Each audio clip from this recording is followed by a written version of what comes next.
Welcome back to All Things ETH. My name is Aaron, and on this channel we talk about all things Ethereum. We talk about projects, NFTs, play to earn, and price. And today, guys, we're talking about NFTs again on the Axie Infinity marketplace. I want to talk about breeding again.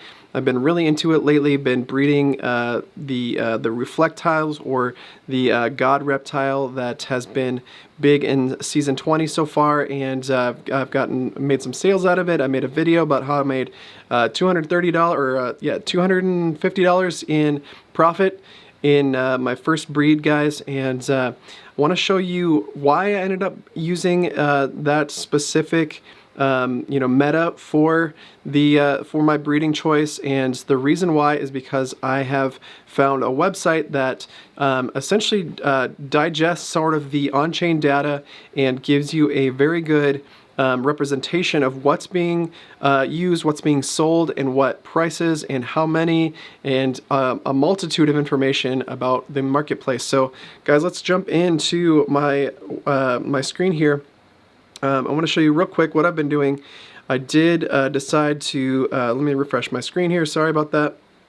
I decided to breed a couple, two more Axies actually, and we've got a couple more eggs here that I'm waiting for my internet to load. I don't know what's going on here. Sorry guys for the wait.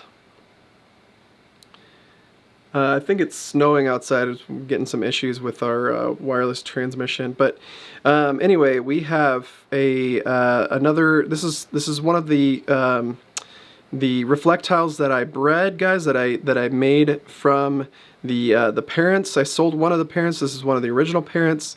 I did give one of my other bred Reflectiles to another scholar, and they're starting to play with it right now. But I wanted to take a couple of cheaper breeds.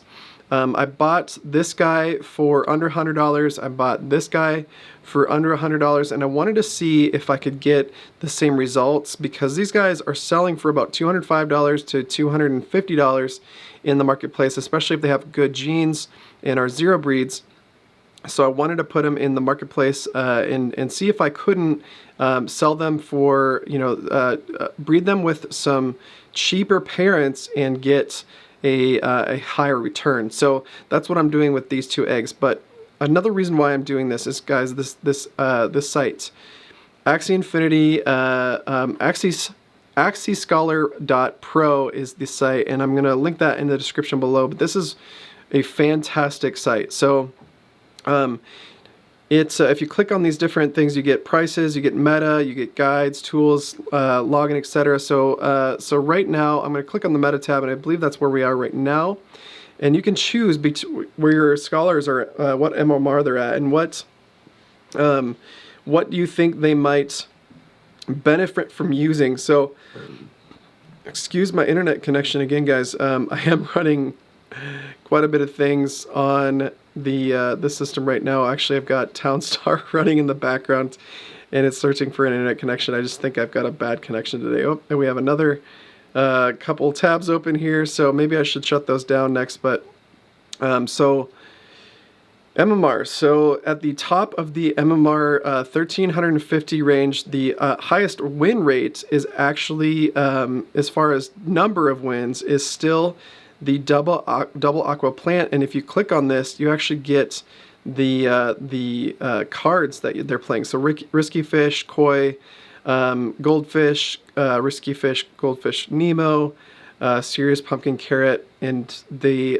suggest that you can play any horn, which is going to be obviously Shoal Star or Oranda in the fish, both of the aquas there, and then likely going to be cactus or the leaf bug horn card. So that's what's going on there.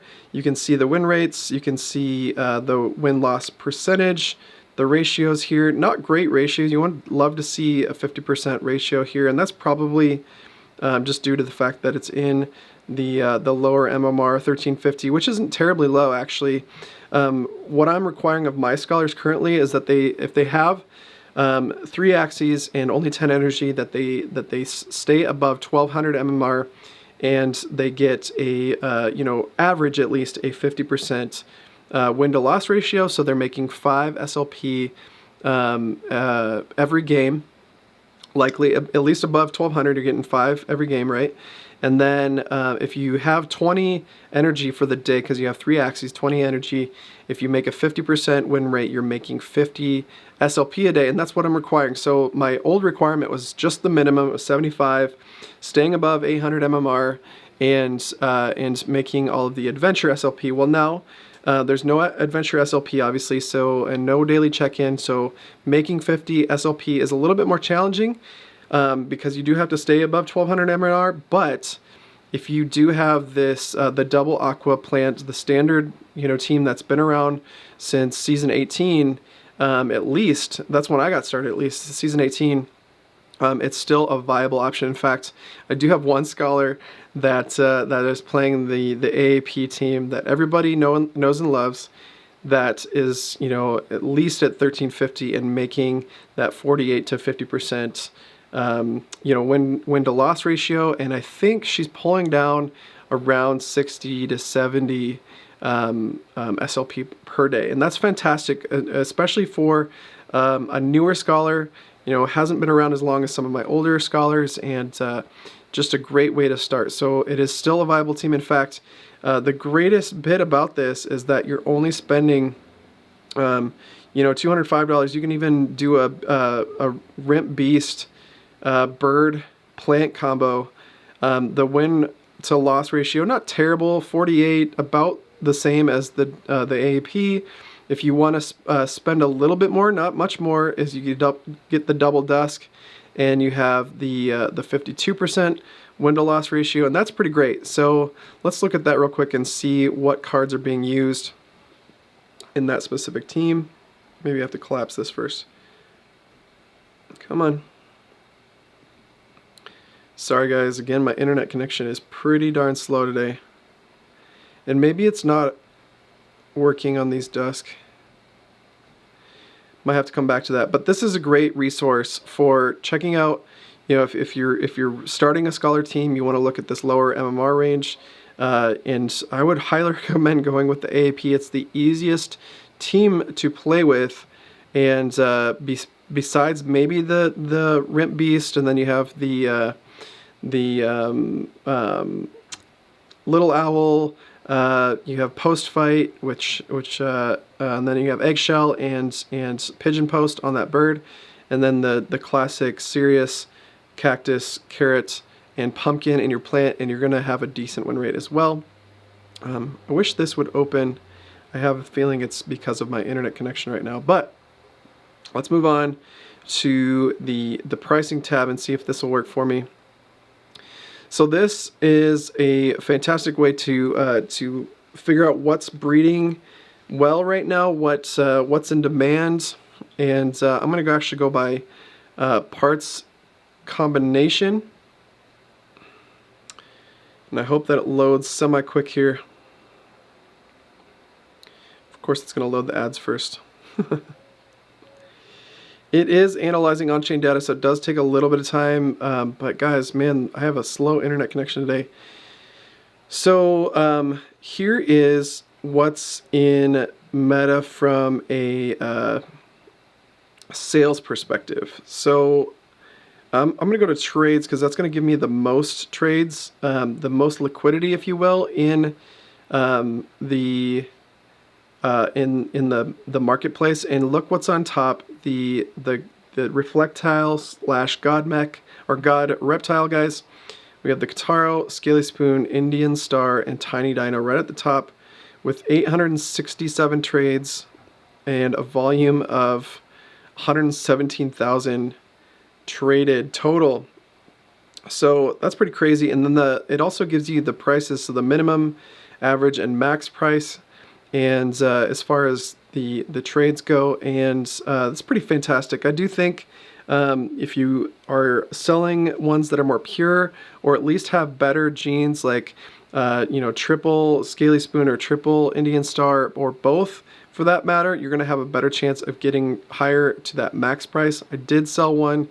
My most recent sale was $220 for a very good gened and it wasn't even a 0 breed, it's actually a 2 breed. It was the parent of the Axies that I bred recently, and it's pretty fantastic what I was able to pick up for that. So because the cost of it was so inexpensive based on when I bought SLP and how much it cost me to get AXS, because I'm staking, it was a very, very affordable way to make good money, guys, and that's why I made $250 in profit in the last breed. Well, look at what else is going on here. I just finished breeding a couple double nut rimp beasts, and I also just created a couple of these serious cactus pumpkin carrots.